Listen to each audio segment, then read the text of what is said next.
So good afternoon once again. And this panel is about integrating skill industry, academia connects and employability. So we start with the question of experience of academia and industry, because in one of my earlier interactions, the feedback that I got from an HR professional is about the kind of industry engagements that institutes provide, and it is typically in the nature of tick marking, because they are supposed to be doing it maybe 4 weeks, 6 weeks or 8 weeks. And the feedback that she shared with me was it doesn't suffice, and it's just a matter of doing it for the sake of it. So I want to know from the three of you, from varied backgrounds, design, continuing education, and yeah.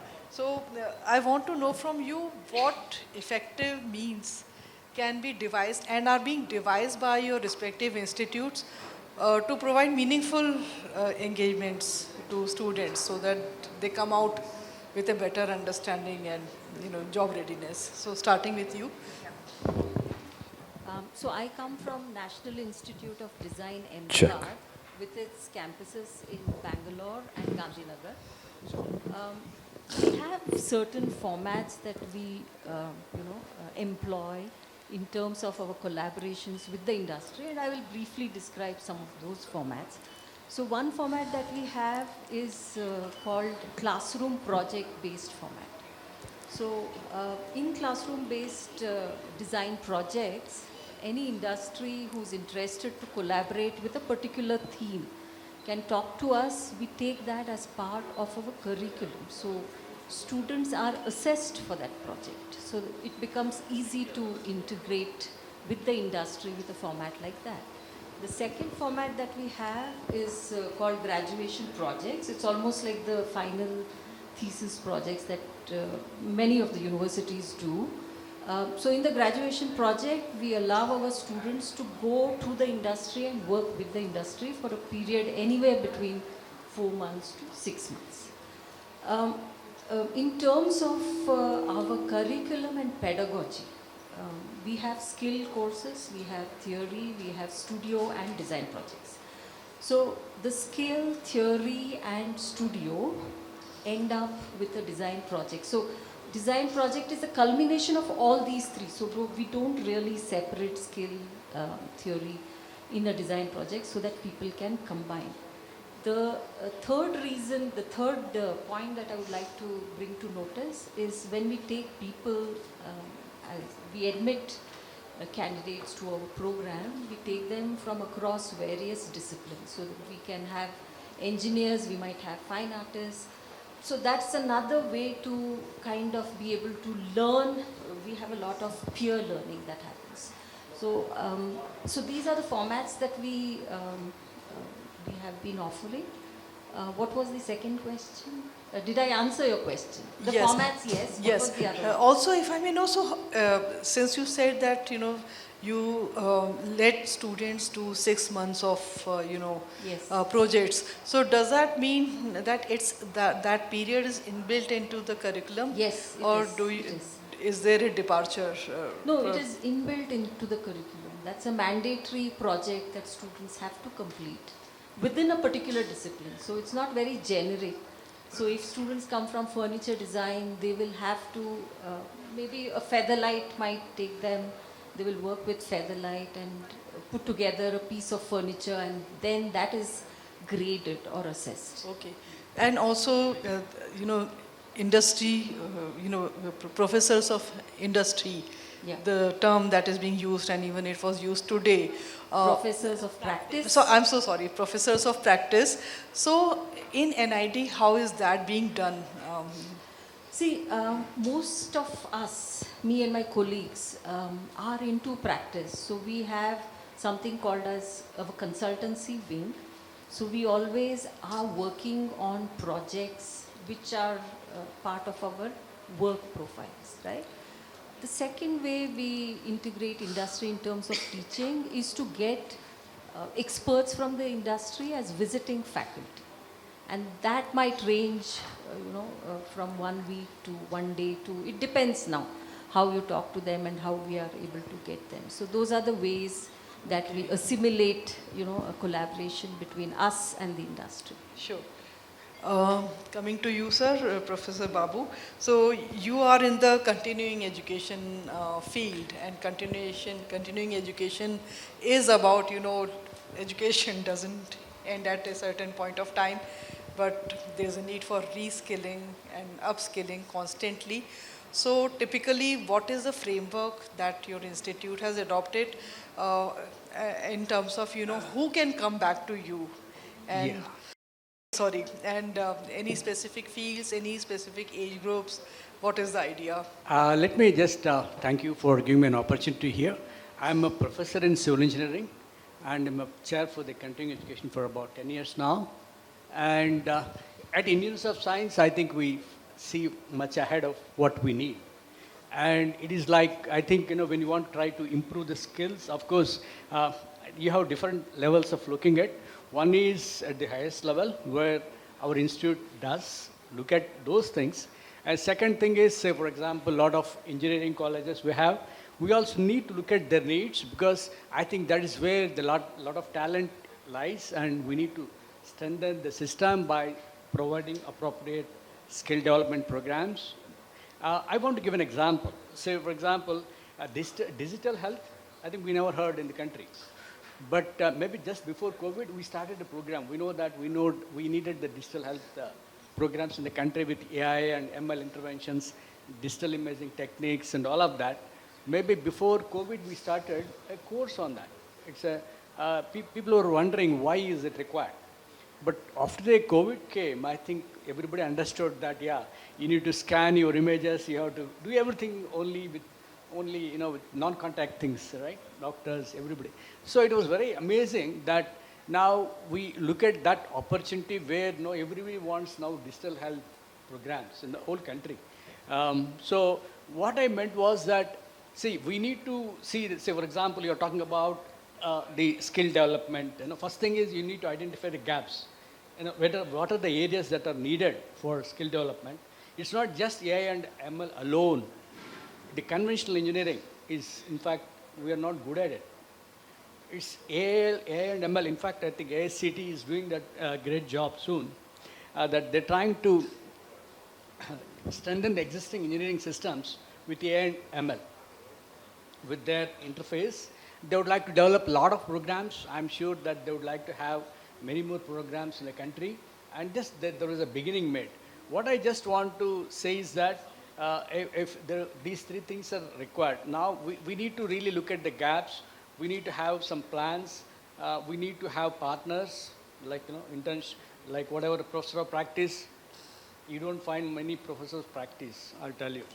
You don't find them. It's not easy. Nice is a good concept to talk about, but absolutely there is nothing to profess here. Because the technology is so poor in the country, right? Some of the technologies that you see, for example, the climate change that affects that we have in Bangalore. I mean, we are struggling here. So I think we need to really address a lot of things, I think, to go to a logical end. That's the point. Professor Narayani, so I want to know from you, what is the industry expectation when they, take on board students from the campuses, and what has been the feedback before and after the program? Sure, I'll brief you. A warm and pleasant good afternoon to each and everyone gathered here. Let me thank you profusely, Business World, for organizing this event so we get to meet different stakeholders in the education ecosystem. Thank you very much for having me, and thank you, illuminaries on the dais. Thank you, Meha, for your question. See, I represent NMIMS University, Bengaluru campus. We offer for those who are not very familiar about the campus, we are in management education, School of Commerce, and School of Law, and School of Economics. So we, as like any other college or university, we work very closely with the industry, mainly because employability of our graduates, either it's undergrad or postgraduate, is a very important criteria, KPI for the university. And with the stellar placement record, especially with respect to SBM, School of Business Management, we got a very good connect. I can very easily answer this question. As ma'am rightly pointed out, we take heterogeneous group of students. That means students from dentistry will come for pursuing the MBA. And as you all know, it's a proliferation of MBA schools, so you must be knowing admission is from heterogeneous group. So with experience, without experience, graduate come. How to make them in this 2 years through our curriculum, pedagogy, evaluation, assessment, ensure that they are work fit or industry ready. These two words you might be hearing very often. This is the major mindset of any college teacher or a curriculum builder in the country. What are the challenges we face? What is the feedback we got or we are getting? That is what Ms. Megha's question. We would say, because the placement is going on very well, we make it a point. I would like to list out 3-4 pointers what we do it in our campus, NMIMS Bengaluru campus. Number 1, we don't take it up, there is a gap. If there is a gap, it is immediately, it's been rectified. What I mean is, it is not a one-way process. It's a circular process. After, you have to necessarily get a feedback and reflect on the feedback and implement the correction. It is going to go as a cycle. The same thing I would like to extend it by, with your permission, with 1 second, on education technology also. There is a proliferation of education and technology tools and things. Everybody talks about how much they have taken an initiative ahead of time. Everybody started talking about how successfully they've implemented. There is no failure stories being spoken at all. That means in the system, we are not encouraging feedback.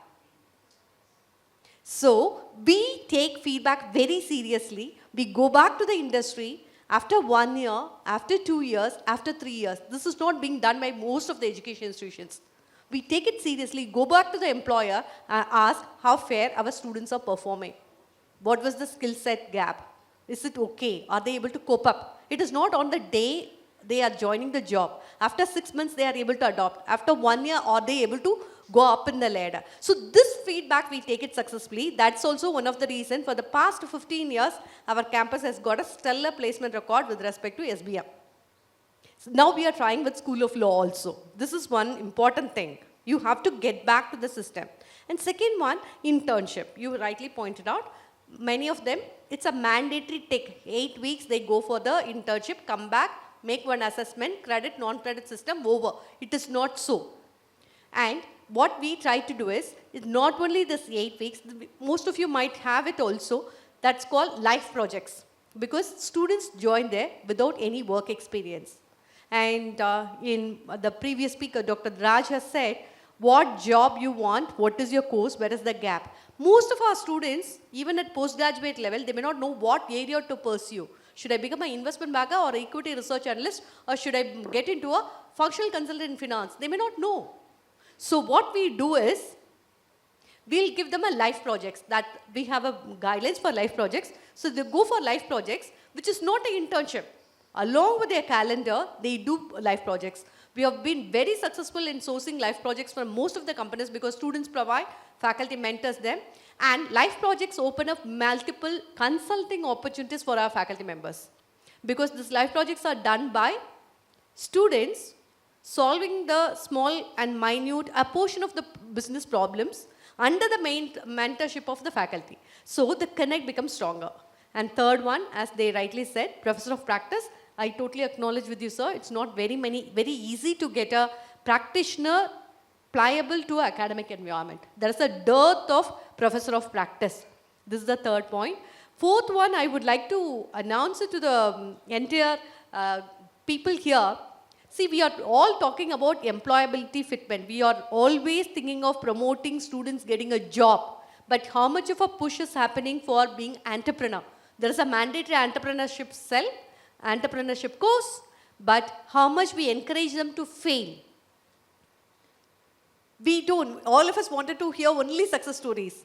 We don't talk about, okay, it's okay to fail, it's okay to take up a venture, it's okay to do it. I think it's not only the education institution, edtech companies and the industry. It's the society as a whole. The mindset as a whole has to talk about it because every education institution is talking about What is the percentage of employment they got it? After that, forget it. There is no feedback coming back. So I think we have to make it as a cycle and it's a circle rather than making it as a straight line of one way, giving the students ready for employment. And the next round, let me touch about what industry can do it for us. Thank you. Thank you. So coming back to you, Mamata, I want to know, besides the functional skills at NIT, what are the soft skills that are being encouraged? So we don't have any formal courses saying soft skills. The way we bring this into our curriculum and the way we practice is we have something called as jury at the end of every semester. So for the jury, there's an external member, there are internal members, and they are asked to present everything within a certain time. And that's how we build their soft skills. Every project has a lot of critiques. So the teacher and the externals will critique their project, and through that, that becomes a means to develop the soft skills. So we don't really have formal courses, but we have built in as part of our pedagogical practices. And I suppose vernacular languages would be encouraged, Yes, so yes, English yes. limitation would not be hindrance. No, so for this, I would like to give one example. So let's say a student comes with a strong Hindi language that he or she is used to. We encourage them to speak that language. There isn't a pressure to speak always in English. The second point, which is very unique at NIT, is that student is graded based on his capacity in the first sem, not really compared with his peers. And if he builds, across semesters, that's how we begin to look at him as an individual and how he has navigated that whole journey within a span of a semester. So that also encourages an individual to look at his goals and be able to navigate that journey. Professor Babu, what are the emphasis areas at your institute, including soft skills? I think we are not, I would like to say what we do, because it's, see, as I just said, Institute of Science has a different mandate. So the way that we look at is that what country needs, in terms of, for example, say, I can tell you about the electric vehicles, right? India wants to have electrical vehicles, but you don't have training for that, right? Or you want to have, say, for example, there are some experts here on sustainability engineering, okay? Nothing is done in the whole country, though, but then it's essential requirement. So we try to develop, foresee those requirements and develop manpower in certificate courses, which is not a regular course. So we try to give them, it's again supported by industry, and industrial people from industry participate there, and the way that we train them. So for example, we have a course on mobility engineering, I want to say. It's more, it combines a lot of electrical vehicle knowledge and many other things, which will solve some of the requirements maybe in 10 years. And even other thing like, design. Design is a matter. Certainly, people do that. So there are many things that people see. Ours is not a regular skill improvement center. So that's one issue that I want to clarify. But we don't mind looking at what exactly can be done, what needs to be, what are the areas to be filled up in a technological way. That's the point. You had left off at a point where you said you would like to Continue. address, if you can take it up again. Sure, thank you, Meha. So I'll just say 1 minute, grab 1 minute to talk about the soft skill development in the management institutions. See, we give tons of importance for soft skill of the students. Not only the usual communication, analytical and critical thinking, but also we also focus on design thinking skills. And nowadays we work a lot on people advocacy. How they get along with the people, not only this team building, but also leadership, but people advocacy, how they can be a team player as well as a leader. They should be able to do it. Tenacity, tolerance, intercultural work ability. They should be able to tolerate with the other culture and willingness to wait and patiently endure. This kind of attitudes and skills, we are trying to find out what is the way to embark on the, what is the way to impart this kind of skills for the students and attitude development for the students. We are trying very seriously on this in our campus. Now, coming to the question of what industry is. Most of the senior educationists here, they would agree with me, especially those who have placed the students with the corporates. They'll say one student gets selected for a particular career, but the same student would not have been selected for below than that or equal to that. You'd be confused what exactly industry is looking for that in that candidate. This happens in any selection process. So it is the time the industry groups, CII or any association of any particular category of industry, come out with a clear set of, what is the bare minimum requirement? Because the degree holder is the entry pathway for them. They will do their own screenings, aptitude test, group discussion, interview process, first level till 10 levels. All companies have got different sets of recruitment processes. It is better to spell it out very clearly. What do they, rather than saying that students are not industry ready, they need hours of training before they've been embarked on the job. Be specific, articulate. I would like to make a appeal to the industry. As an association, pharmaceutical companies, IT companies, FMCG companies, FMCD companies, please come out with a list of skill set that you are looking for it. The skill set that required for a software engineer and AI engineer is not going to be the same. Articulate it, make it as public. So that is not coming forward. It's the time for them, rather than you take the graduate, train them and put it on a task and come back and give a feedback that students are not yet ready. I have to give them a training. One side, they want freshers so they can make it trainable.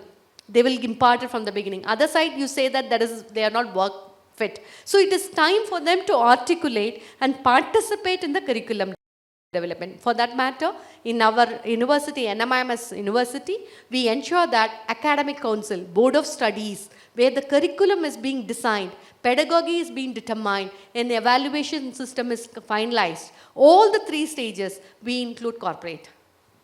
I think you have raised a very valid point that, despite all these industry projects and internships, when they say 50% are not employable, what is the reason? So, very valid point.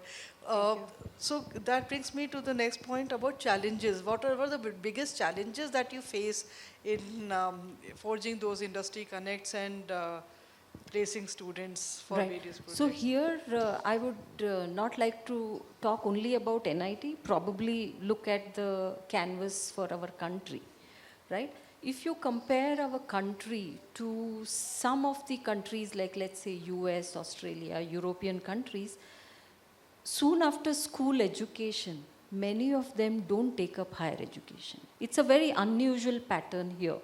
So what do? They go and hone their skills, something like polytechnic and vocational educational institutes. And of course, they are very well facilitated, all these. So I think for our country, somehow the polytechnic and vocational education hasn't been able to play a vital role. Imagine that plays a vital role. So the students who come to us, we can then really hone the conceptual abilities to a higher degree, not really focus so much on the skills. So when industry looks for conceptual abilities, it's the institutions of higher education that they need to come to. If they are looking at very particular skills, let me give an example of architecture or furniture, right? Carpentry is a skill. So we wouldn't want our students in an institution of higher education dabbling a lot of time only on carpentry. We do carpentry and they do that. But I'm saying if a student comes ready with those skills, I think our institutions are much ready to take them to a higher level. And that's where I think as a country, we need that vocational education program to be really strengthened, and I'm hoping NEP with its multiple entry and exit that it offers, we might be able to, actually strengthen this vocational education vertical. Your take on that, sir? Yeah, I agree with that. Because in the olden days, there was a lot of stress on polytechnics, and even now we see them, they're doing much better than the actual technical graduates in any job even. So I agree with that. What are the challenges that you can think of? Thank you. Challenges. Let me put the challenges from three perspectives. One, from the student's perspective. Second, from the education institutions, including the faculty perspective. And third one, from the industry perspective. Students' perspective, I really sympathize them because there's a huge amount of pressure. Family, peers, society, and willingness, ability to raise up the bar, and only peer pressure also. So it's huge pressure on the students, mainly because we talk too much about employability. I remember the days when I studied finance for the pleasure of studying it without knowing whether I'm going to be an equity researcher or an investment banker or a finance faculty member.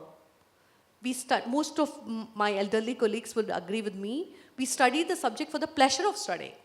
But students now, if I do this certification course, if I pick up this course, will I get this placement recruitment done?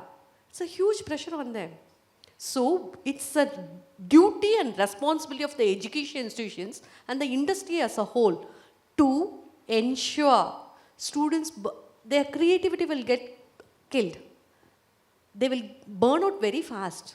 That we see, right? So it's important. We have to, as a society, as a whole, we have to reduce the burden of the students on performance, especially in terms of marks, ranks. Now, let me move on to how education institution can help them. Change the assessment method, change the evaluation systems, have half of your subjects evaluated not through exam but by projects. Ensure that half the workforce is from the industry. So they will exactly tell them what do they expect to perform. So education institutions, that's a huge pressure from the industry, from the parents, from the students. They want to cope up with the technology and they want to stick to the roots. So we have to have this education policy, NEP may bring in a lot of changes. I hope and wish this will be towards positive. From the industry, it's time they have to come and merge. Not only at the time of recruitment, not at the time of giving someone the internship. Their participation is mandated.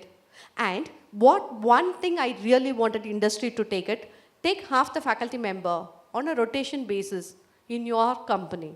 Because I don't see for the past 2.5 years, 2.5 decades of my work experience, both in academia and industry, I don't see faculty member going back to the industry. Usually teachers, from the industry it comes, but from the academia it is not happening. So what we do in our campus, NMIMS Bengaluru campuses, we ensure that faculty members get their management development programs, consulting programs, so that we work closely with them. Though we don't depute them in the companies, we ensure that we offer solutions to them. I'm sure in your both the places, both the institutions, they are doing it.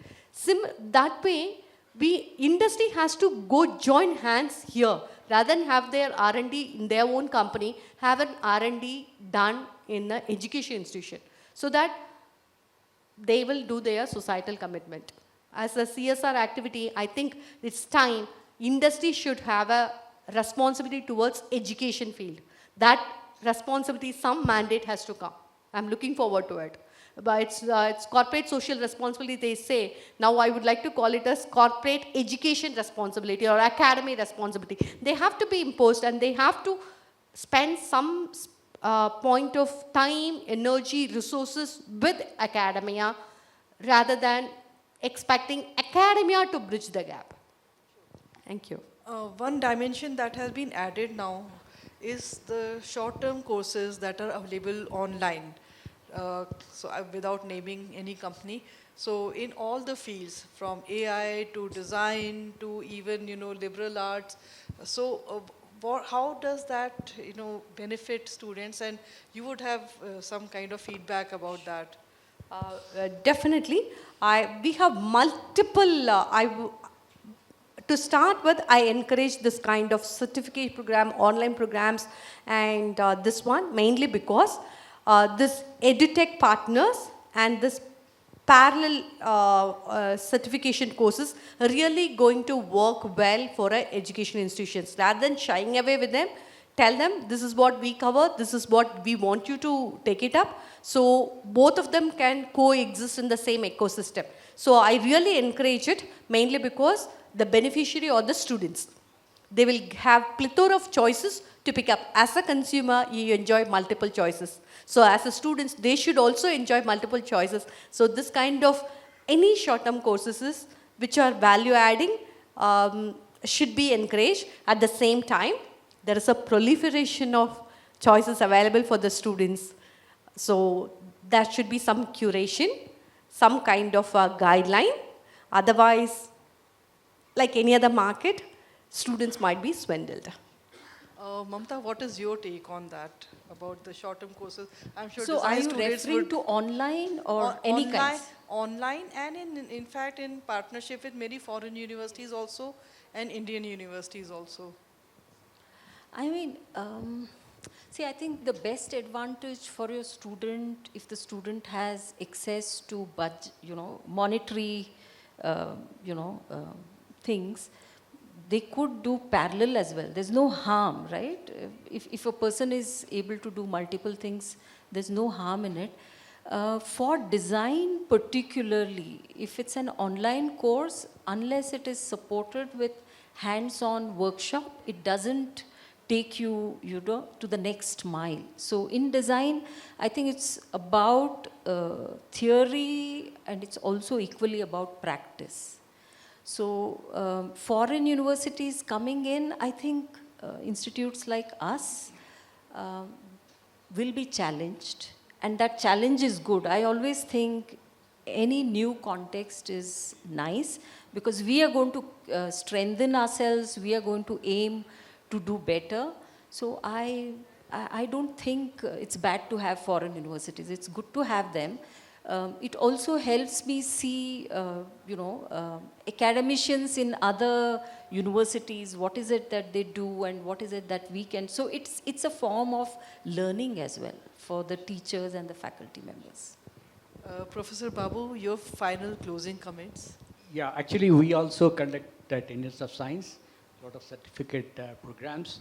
I think, when you certificate programs alone are not, they're good enough to some point.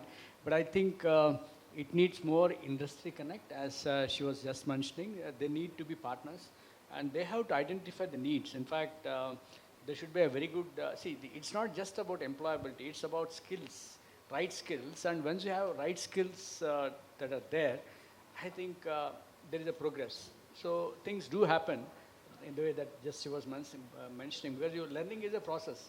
Like the continuing education, it's a lifelong learning. I think the point that she was making was that, the student is not just a customer, he is a partner. See, your student should come back as an investor in your ideas later. He should, that's what MIT and Stanford does. So we need to have a system that is all inclusive. All should be partners. Whether it's educational, whether it is from industry, whether it is from your business group or whatever. We want all of them to be partners, and then, because I think the way that India is positioned now is very high. So if you want to really take it and then be at that level or higher, there is no other way. You all should be partners and should have the right kind of attitude, right kind of, approach at all levels. And then there is a dynamism involved, dynamic, like skills need to be they're continuously changing, and requirements are continuously changing. So I think it is an open thing, exciting area, I should say. It's an exciting field, and I think all of us should embrace it. Thank you. Thank you. I'm happy that we are 2.5 minutes earlier than the scheduled time. Thank you so much.